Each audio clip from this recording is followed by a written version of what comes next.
Hello everyone and welcome back to my channel. It's Sensei Pink and I'm coming back to you guys for my review on Lore Olympus episode 212. Now guys, I know I missed a couple of weeks, so therefore I'm just going to lightly recap from 208 to 211. So let's not waste any time, let's get into it. Alright guys, so to lightly recap episode 209 of Lore Olympus, I'm just gonna go down it. Number one, it looks like the Natos got fired. Actually, I don't really know what's going on. It looks like the Natos got fired and a bunch of stuff happened and Kronos managed to burrow his way into Hades, but it turns out that it's all a dream. And then, hold on, let's go down. I do know that seeing how the underworld is a damn mess, they decide that they need to fix it up. Therefore, they do a little dancey dance to fix everything up in the underworld, as you can see. And once everything is sparkling and beautiful, they start ticking off more things on their list.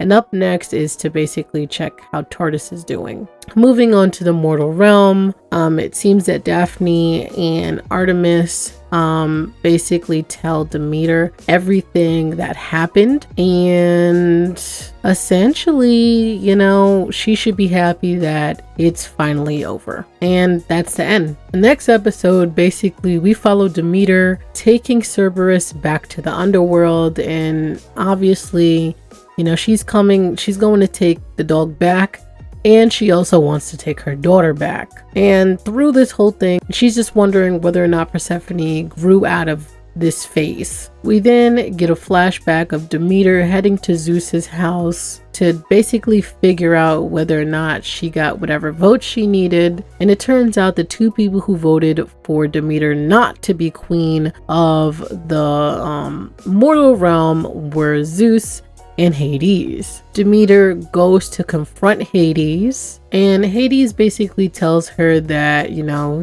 he ain't giving up his volcanoes, and that's that. Although Demeter kind of wants to just trade something off, Hades just kind of starts wilding out and is just like, look, I'm not gonna trade my volcanoes to you, and basically you and your ugly costume jewelry need to get the hell up out my sight. Now, after hurting her feelings so bad, Demeter is just like, look, one day you're gonna want something from me, and I will do everything in my power to make sure that you can't get it. And kind of being an asshole, Hades laughs and is just like, you know, what could I possibly want? And we flash over and see, of course, Miss Persephone.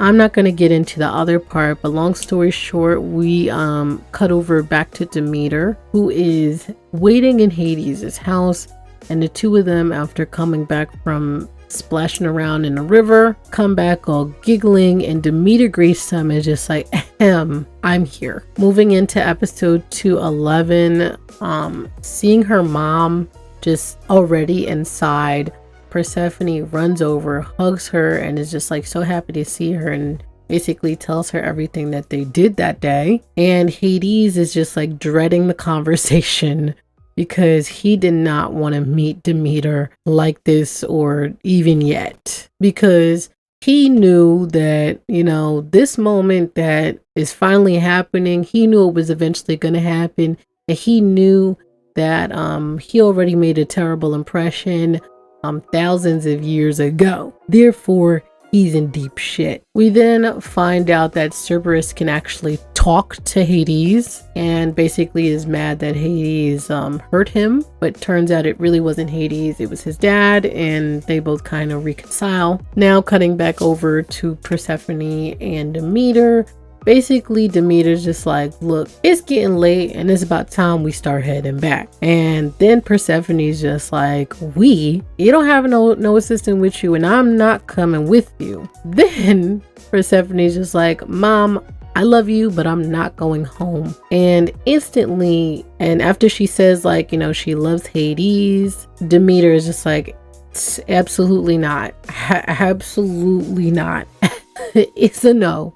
It's a big no. So then afterwards, she decides that she's gonna have a word with Hades privately, but you know, it doesn't happen privately. So Demeter just goes on to say in front of them all that basically he's not good enough for her daughter. All right, guys, I'm getting a little tired, so I'm just gonna say, long story short, she finds out that Persephone is queen of the underworld. She gets pissed at that, and on her way back to the underworld, we get these nymphs who are just like watching and doing things, and it looks like Minthe in the background, and we see Minthe living her best goddamn life, and she sees Demeter come back, and she's just like, you know what, that does not look good. And after the girls basically mention the thing that she used to have with Hades, Minthe's just like, look, I got some stuff to do, and goes off into what looks like she's gonna do something like a boss,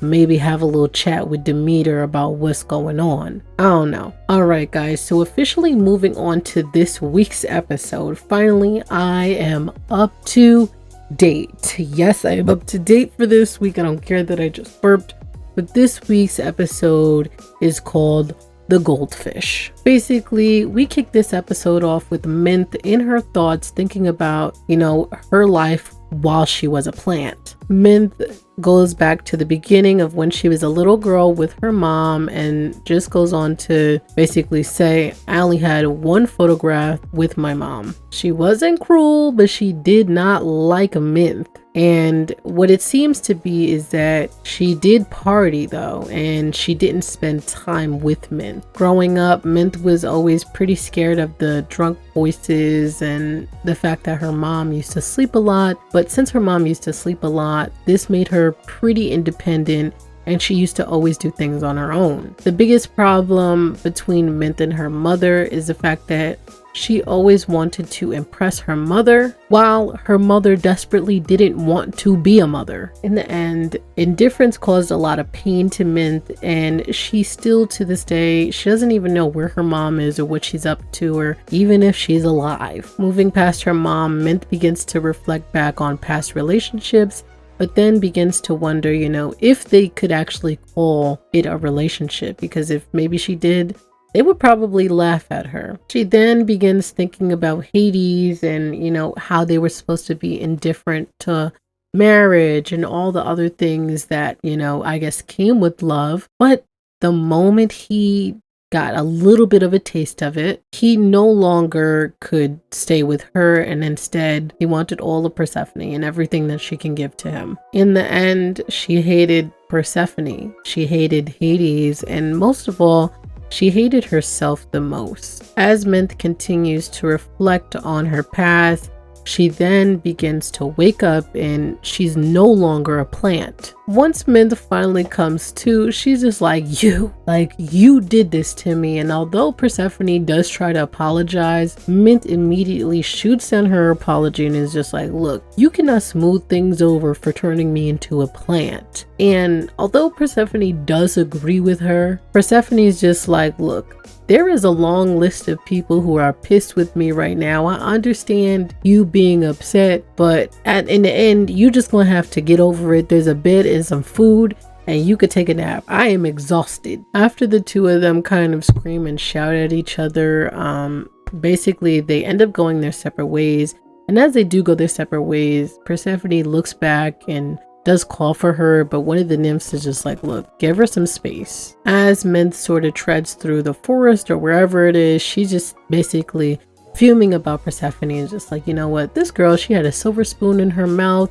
She thinks she can do whatever and smooth it over, and you know, I'm not gonna let this go. And as she comes out the woods or from among the trees, she runs into this mortal, and the mortal thinks she's a goddess and gives her part of the wrapping from his like dress or whatever, so that she can cover up since he caught her in a state of undress. He then asks for her to bless his family, and as she walks away, she's just like, yep, maybe. Now at the train station, Minthe is just trying to figure out where the hell everyone is.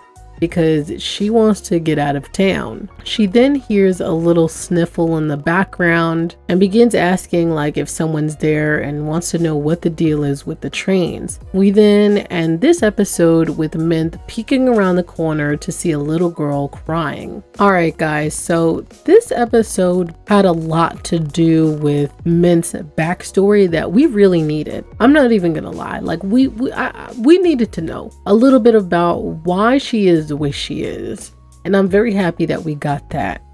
What I'm honestly thinking with Minthe in this episode, it has to be her healing her inner child. What I'm getting from this is that maybe she's gonna take that child in and I don't know, maybe adopt and raise that child as her own and kind of become a mother. You know, I'm all for Mama Minthe, honestly. And I just want to see where this goes because we got her backstory. We know that, you know, she feels abandoned. I don't know if her mom will ever come into play in the story. I feel like maybe she will, maybe she won't. I do feel like I don't think her mom's evil. I just think that, you know, that'll probably be like in the end of Lore Olympus, or like, you know, coming full circle with Minthe's story. That will be like sort of her end, is kind of making peace with her mom and that sort of situation, and maybe her mom officially passes. I don't really know, but definitely that, along with her also becoming a mom and healing her inner child as well. I also must say that aside from my hopes for Minthe to become a mom, I do believe that Minthe is right in this episode. I didn't really go down it too much because, guys, I have done a lot today. I mean, I'm pretty sure you'll see throughout this week, I have just recorded back to back to back. And long story short, you know, Minthe is by all rights basically saying you can't just smooth things over.